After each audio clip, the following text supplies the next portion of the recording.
एक रहस्यमयी गांव था। दिन में वो बिल्कुल सामान्य लगता, लेकिन जैसे ही रात का अंधेरा उतरता, हर घर का दरवाजा बंद हो जाता।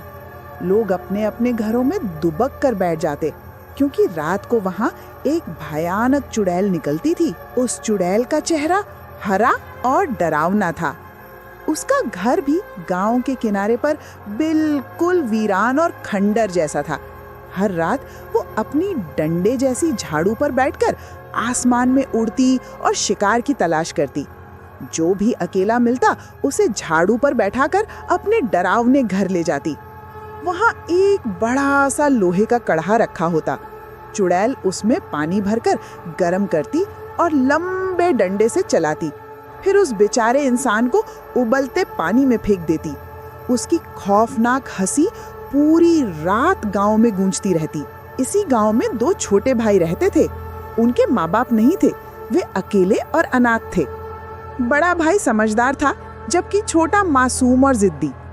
एक रात छोटे भाई ने चुड़ैल की खतरनाक हंसी सुनी। उसका मन बेचैन हो गया और वो चुपके से बिस्तर से उठकर चुड़ैल के घर की ओर चल पड़ा। घर के अंदर पहुंचते ही उसने देखा हरे चेहरे वाली चुड़ैल कुर्सी पर बैठी मुस्कुरा रही थी। बच्चा डर से कांपने लगा। चुड़ैल ने उसकी ओर देखा और जोर से हंस पड़ी। फिर उसने लाल रंग का एक सेब उसके हाथ में थमा दिया। बच्चा खुश होकर सेब खाने लगा। तभी चुड़ैल कढ़ाई में पानी भरकर गर्म करने लगी और उसकी हंसी और तेज हो गई। इधर बड़े भाई की नींद खुली। जब छोटे भाई को बिस्तर पर नहीं पाया तो घबरा गया। उसे तुरंत अंदाजा हो गया कि छोटा भाई चुड़ैल के पास गया है। वो दौड़ते हुए चुड़ैल के घर पहुंचा। वहां उसने देखा छोटा भाई कुर्सी पर बैठा था और सामने चुड़ैल कढ़ाई के पास खड़ी थी। बड़ा भाई हाथ जोड़कर बोला, हमें छोड़ दो, हमने तुम्हारा क्या बिगाड़ा है। चुड़ैल डरावनी हंसते हुए बोली, मैं तुम्हें एक शर्त पर छोड़ सकती हूँ। अगर तुम मेरे पास रह जाओ तो तुम्हारा भाई आजाद हो जाएगा। बड़े भाई ने तुरंत हामी भर दी और छोटे भाई से कहा, तुम भागो, मैं ठीक हूँ। छोटा भाई रोते रोते घर की ओर भाग गया, मगर भाई के लिए उसका प्यार उसे चैन से बैठने न दे पाया। वो चुपके से दोबारा चुड़ैल के घर आया।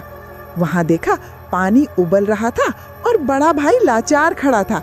छोटे ने हिम्मत जुटाई और अचानक चुड़ैल को जोर से धक्का दे दिया। चुड़ैल सीधे कढ़ाई में गिर गई।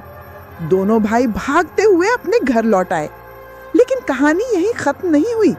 चुड़ैल जलने के बावजूद बच गई। उसका चेहरा अब और भी भयानक हो गया था। वो चीखती चिल्लाती गांव में घूमती रही और आखिरकार दोनों भाइयों के घर पहुंच गई। दरवाजा तोड़कर अंदर घुसी और गुस्से में दोनों के गले दबोच लिए। भाई दर्द से चीखने लगे। तभी उनकी नजर सामने रखे एक पुराने आईने पर पड़ी।